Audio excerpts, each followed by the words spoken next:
Lord, unsay imong purpose ani? Dili kay Lord ngano man ako. Welcome back to Born to Praise TV channel. We are created to praise and worship God. Ngano man nadisgrasya ko? Imo una-unaon. Unsay purpose nimo ani Lord? So whenever suffering comes our way, una-unaon nato, Lord, unsa imong purpose? Unsa ang imong gusto ipabuhat nako, Lord? Unsa imong gusto ipabago nako, Lord?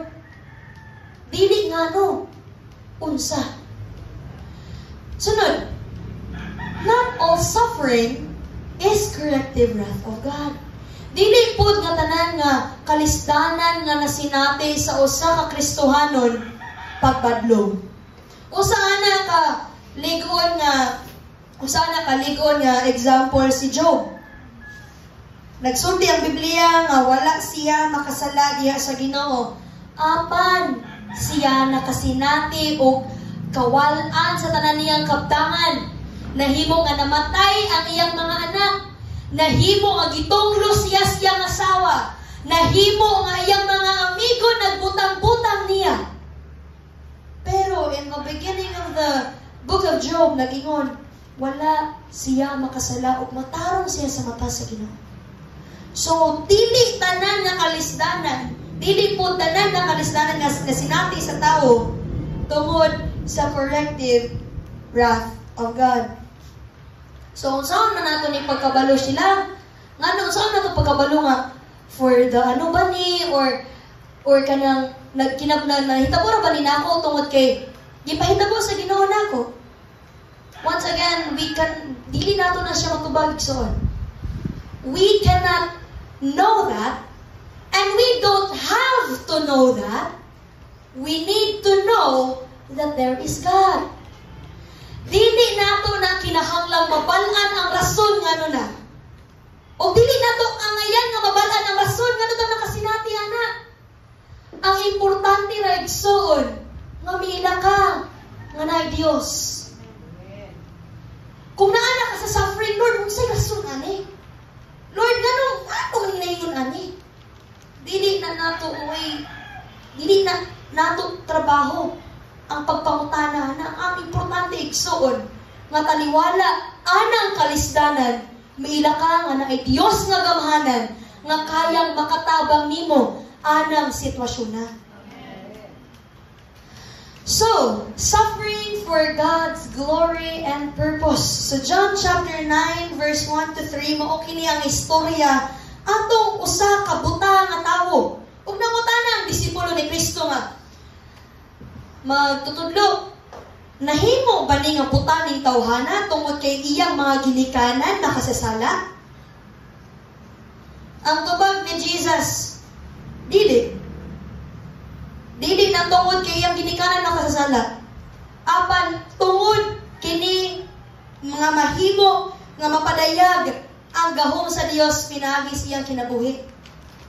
Na ay purpose ang Ginoo sa kinabuhi aning tawhana o kini alang sa paghimaya sa ngalan sa Dios.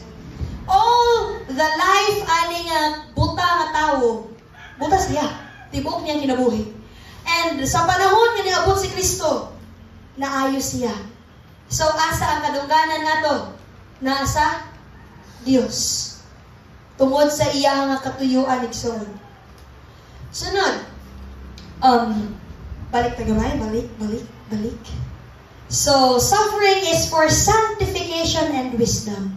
So, samtang na ginabuhi ang usa Kristohanon, kanunay ang sanctification igsoon buot pasabot kay gilahi para sa Dios. Set apart for the Lord.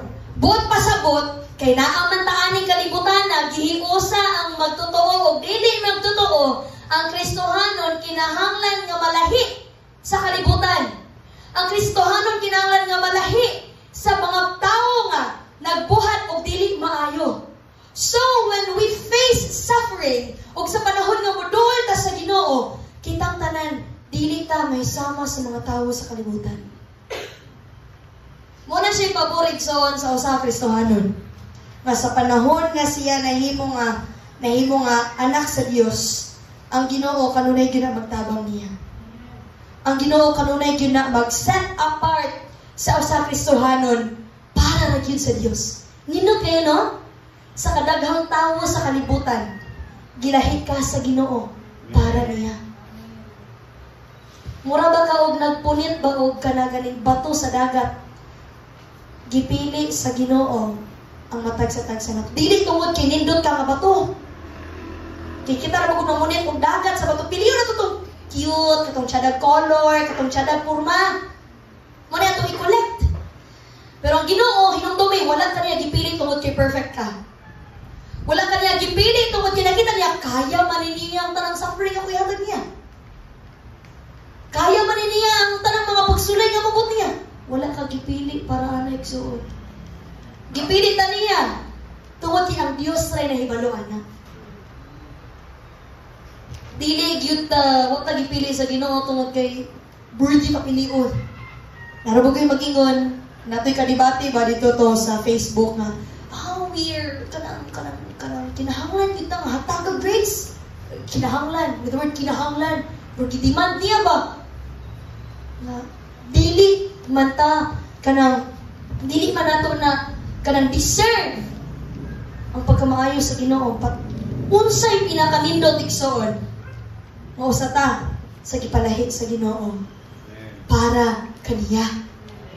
Og samtang gilahi ka sa Ginoo, in Jude 24, ang Dios mo'y magunit nimo. Og di ka niya pasagdan nga ikaw maatak. Di ka niya pasagdan nga ikaw mag-fail. Di ka niya pasagdan nga ikaw malaglag. Gikan sa iyang mga kamot. That is the promise of God. So, kung ikaw nagtuo nga ang Dios gamhanan, kung ikaw nagtuo nga ang Ginoo dunay dako nga pagbuot gikan sa langit, sa yuta ug bisan sa imong kinabuhi, dili ka mag-question sa Ginoo. Dili ka magduha-duha. Di ka mawalan og paglaom. Dili ka mo talikod sa Ginoo bisan unsa nga kalisdanan ang imuha nga nasinati.